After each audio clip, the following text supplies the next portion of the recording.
houses, cattle prods, and we opened up the door for homosexuals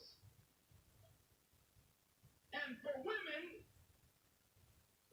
and for other quote-unquote minorities, while we, who opened the door for them, had doors now shut in our face so that the masses of black people are going backward, while those whom we opened the door for are going ahead.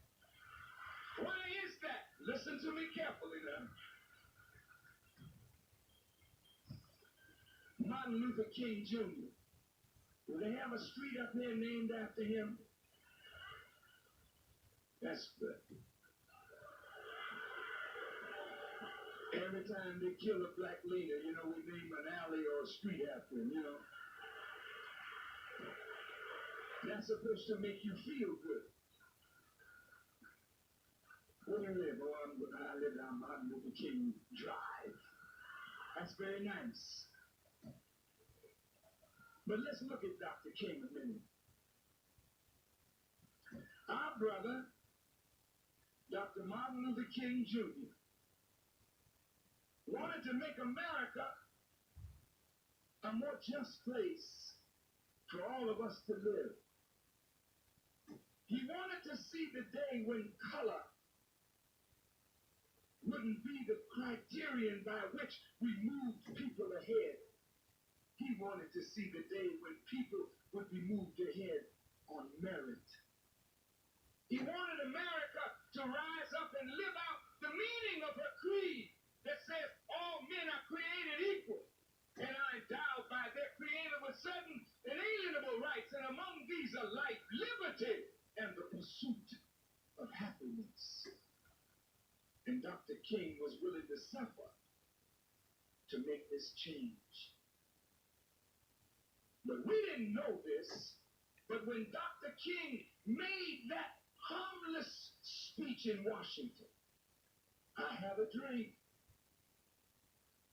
What dream, Dr. King? I have a dream that one day, little black boys and little white boys will be able to walk together. That dream presented a nightmare for some whites. And the day that Dr. King moved 150,000 people there in Washington, D.C. in 1963, the next day, a letter appeared, a memo appeared on the desk of J. Edgar Hoover from one of his field representatives calling Martin Luther King Jr. the most dangerous Negro in America. Why was he dangerous? Listen to me, brothers and sisters. Why was Dr. King dangerous? Because he was growing in influence with his own people and even with white people. So from that moment, the FBI, many of whom are here tonight,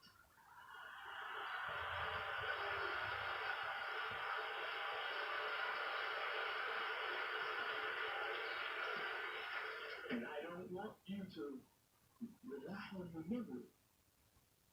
You can get the tape.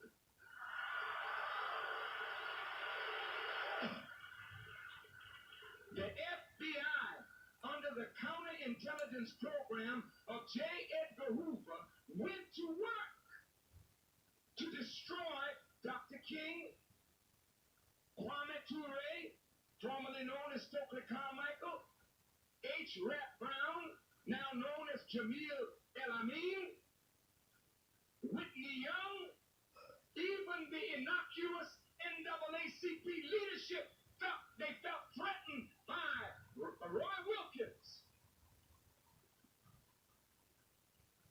And they sent spies in to every black organization on the West Coast. The group called Us and the Panther Party had as many agents in them as they had sincere followers. They worked among the Native Americans, I'm talking about the government, to destroy effective leadership. They put us against each other, even causing some of us to kill one another. And according to their own Senate subcommittee hearings testimony that is in black and white from the government press, every trick that the FBI and the CIA used to destabilize governments around the world, they brought them home. And they used them on black people as the weak, who have been the most loyal, are the real enemies of this nation. Martin Luther King is dead because the government of the United States wanted him dead.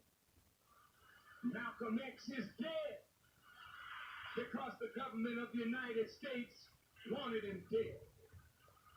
Marcus Garvey was deported because the government of the United States couldn't tolerate a black man having 5 million followers and speaking like no black man had ever talked before him. The government of America did not like Noble Drew Ali. The government of the United States of America has not liked any black person who began to grow in influence among us. Paul Robeson, William E.B. Du Bois. You name the black leaders that were effective, and the government worked against them all. The government that we pay taxes to, the government that we have fought, bled, and died to uphold, is the worst enemy of black people today. The government of the United States of America is the worst enemy that the black man has. Does that strike you as radical? Hell no. It's the truth. And if the government